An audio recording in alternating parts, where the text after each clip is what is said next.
अब थोड़ा सा खाना खा लें। जब से शादी हुई है हमारी, आप मेरा दिमाग ही खा रही हैं। जिंदगी की सारी आसाइशें दी है, मगर अब मेरे शौहर ने मुझे। तुम्हारा शामी भाई से दोबारा राब्ता तुम्हारी पूरी जिंदगी को बर्बाद करके रख देगा। तुम ये मेरी बात लिख लो। अपनी औलाद को रखने की इजाजत नहीं थी। जैसे ये सब देखेगा ना, और ना बहुत गैरतमंद इंसान है। निकलो तुम मेरे कमरे में। ये मुझसे मोहब्बत करती हो। नाजरीन, आप देखेंगे कि जो रमला ने शामी के साथ किया और उसकी वजह से जो घर में तमाशा हुआ वो तो सब कुछ देखने वाला था।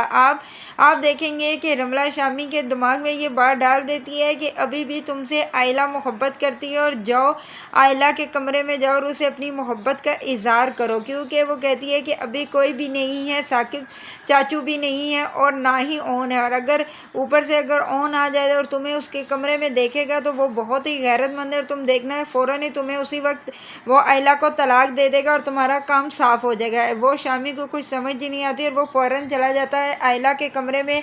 और आयला जैसे ही शामी को देखती है अपने कमरे में तो हैरान हो जाती है और उसे कहती है कि तुम्हारी जुर्रत कैसे हुई मेरे कमरे में आने की, यहाँ से दफ़ा हो जाओ। वो धक्का मारती है और उससे निकालने की कोशिश करती है तो आगे से साकिब साहब और ओन आ जाते हैं और जैसा ही वो देखते हैं वो गुस्से से उनका पारा हाई हो जाता है और ओन भी अंदर घुसकर ज़ोर से तमाचा दे मारता है शामी को और उसे कहता है कि तुम्हारी जुर्रत कैसी हुई मेरी बेडरूम में आने की और मेरी बीवी को का हाथ पकड़ने के। इधर आप देखेंगे साकिब साहब भी अपनी बेटी को बुरा भला कहकर वहाँ से चले जाएंगे। इधर आयला नाराज़ होकर बैठ जाएगी और खाना वगैरह छोड़ देगी, जिसकी वजह से फिर भी ओन उसका साथ देता है और उसके लिए खाना लाता है और कहता है कि तुमने तो जब से मेरी और तुम्हारी शादी हुई है तुमने मेरा दिमाग ही खाया है, बस अब थोड़ा सा खाना भी खा लो। लेकिन वो कहती है कि मैं कुछ भी नहीं खाऊंगी। इधर आप देखेंगे कि राहत बेगम भी आकर उसे समझाती है और कहती है कि बेटा जब से मैंने दूसरी शादी की है मेरे शोहर ने मुझे सब कुछ दिया, वह हर सहूलत दी है, लेकिन वो उसने मुझे मेरा बेटा अनुसार रखने की इजाज़त नहीं दी। इस सब कुछ का क्या फ़ायदा है। इस पर मैं तुम्हें ये समझा रही हूँ कि जो भी है सोच समझ कर फैसला करो। तुमसे उन बहुत ही मोहब्बत करता है